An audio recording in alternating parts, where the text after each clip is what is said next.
Yeah. To travellers. But what's the plan for New Zealand? What's the reopening strategy? I spoke with Prime Minister Jacinda Ardern a short time ago. This video's just to give a bit of a heads up. It's with regards to ideas going forward. Obviously, we have the political parties, but then individuals are able to make their submissions along with academics. And so it's important that we have an up-to-date dialogue going on with the community. And with technology now and the internet, this can happen. And I began by asking if New Zealand is waiting on a vaccine before it lifts all of its border restrictions. No, not necessarily, but At the end of this interview, the Prime Minister has said that we haven't seen the peak. Even though there's 10 million cases now, we closed the border at 240,000. So it's 10 million, and we haven't seen a peak yet globally. So it's very fascinating in this interview with regards to that explanation. What will overlay all of our judgment and all of our work will be making sure that we don't put at risk the freedoms that New Zealand currently has. When you look around the world, you can see that many other countries are coexisting with COVID, and that is placing restrictions and coming at an economic cost.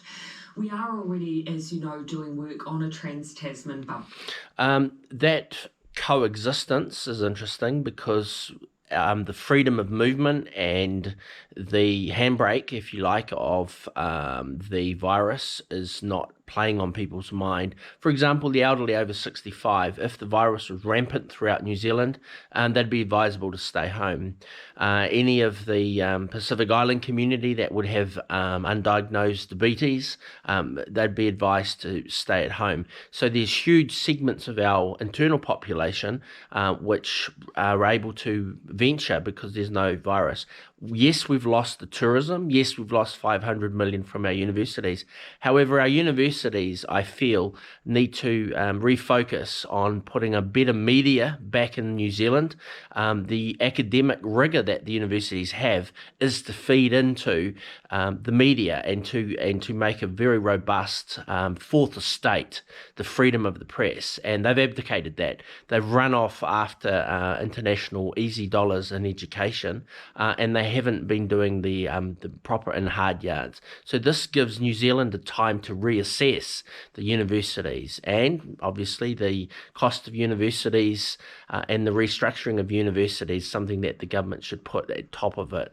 Saying, as well as the media, we must become an independent media because obviously we'll have outside influences that will use the current media setup to put pressure on, to ankle tap and to trip what we as a country need to create with our sovereignty. We've set up the framework for what it needs to look like both on our side and on Australia's side for that opening to occur. In the States, they try to do it state by state, and so Australia needs to do it by country, and so every effort must be with regards to Melbourne. One of the problems that I would suggest is why are aeroplanes not testing people before people hop on the aeroplanes? There should be an ability to book out a conference centre overseas. Those that want to come back spend 14 days quarantining in a nice 5-star hotel. We send a plane, or Australia and New Zealand send a plane to that location to pick those individuals up and then bring them back. So we know that when they're travelling on the aeroplane, they're not carrying the virus. The craziest thing is to stick everyone into a plane unknown of their virus. So New Zealand needs to be proactive with that, and they need to get out and push out into around the rest of the world and not rely on countries to provide the air. It's too important. We need to fly and pick people up and bring them back. And that'll act as a framework for other nations for our future decision making. And Jake, a couple of other developments that will make a difference, not just vaccine, but whether or not we see an effective treatment for COVID, whether or not we... Yeah, the vaccine one's a challenge. There are people that resist vaccinations, and there's a big push to have the flu virus vaccinated around the world. And there's challenges with those vaccinations. But I'm not going to get into that here. That's another debate, just as the G5 towers is another debate. But what we do need to do is realize that vitamin D. So if we can make sure that our borders are secure, and if we do have people come in, then we're able to test, trace, and isolate. Fast and reliable testing emerge, which could play a role as an exit point at borders, and of course whether or not we see a change in pattern with the way that COVID is spreading. Because at the moment we closed our borders when there were 240,000 cases roughly. There are now 10 million. What's the time frame?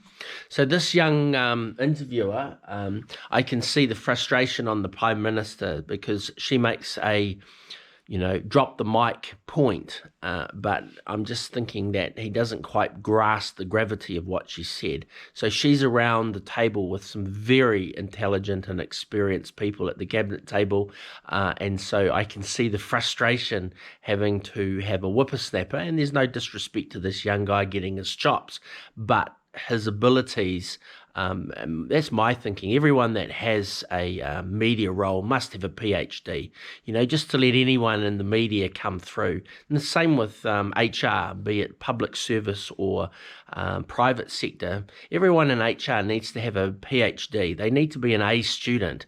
The amount of people that are coming in HR, and it's destroying this country. We need to have a professional body of HR, human resources, throughout this country, and just like you have chartered accountants or lawyers, we need a professional body. It's too important.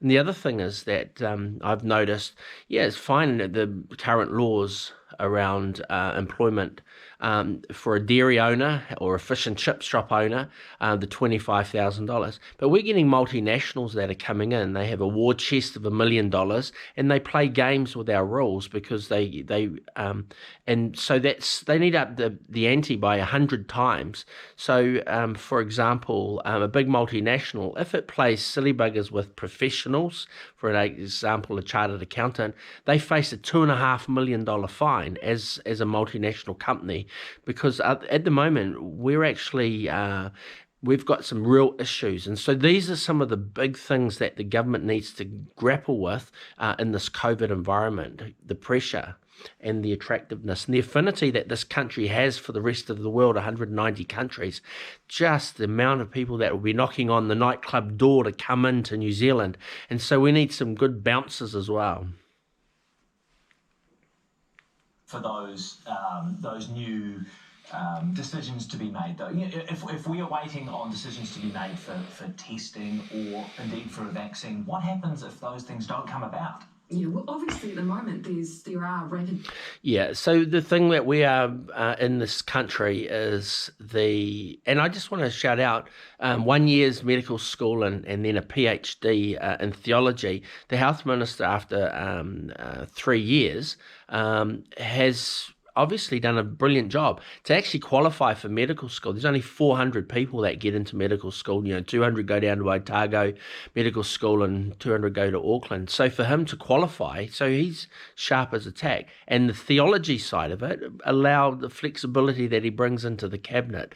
So we need to thank him. 190 other countries are scratching their heads. How come the most successful health minister in the world gets fired? So it's a fascinating world we're in at the moment, and so we just need to just calm the farm and just simmer down.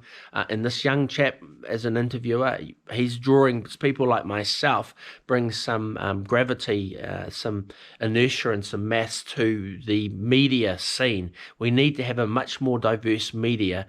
We need to have a server here. We need to be able to save our own videos here, that they don't all go off to Google servers overseas. These are some of the structural things that the government needs to look at, so that if we are cut off from the rest of the world and our fibre optic cable goes down, we've got our videos here, we've got our educational things saved up, and that's some of the things that I think we should look at. Developments happening every day. I mean, we see that trials are underway for even forms of saliva testing. There is quick turnaround of 1 hour testing now, but unfortunately their reliability isn't what it needs to be. So some of this is already out there, underway and being utilised. We just need it to be more effective than it currently is. is. Otherwise, though, when we look at some of the other work that we've been doing, like for instance the Trans-Tasman bubble. Now, the Trans-Tasman bubble, we've got 14 of the Australian banks here. When an early economist from New Zealand who lives overseas spoke, said there's a depression for 20 years globally. New Zealand government buy up all of the debt that the Australian banks are holding in New Zealand, and that gives you flexibility going forward. Once the rent freeze comes off, 50% of the New Zealand population aren't paying their rent, and so there's going to be huge movements within the country, and so the government needs to realise that that is a very good expenditure, and then maybe later on when things settle down. But at this stage where everything's up in the air, it's one of the things that the government has not got control of, and that's the property.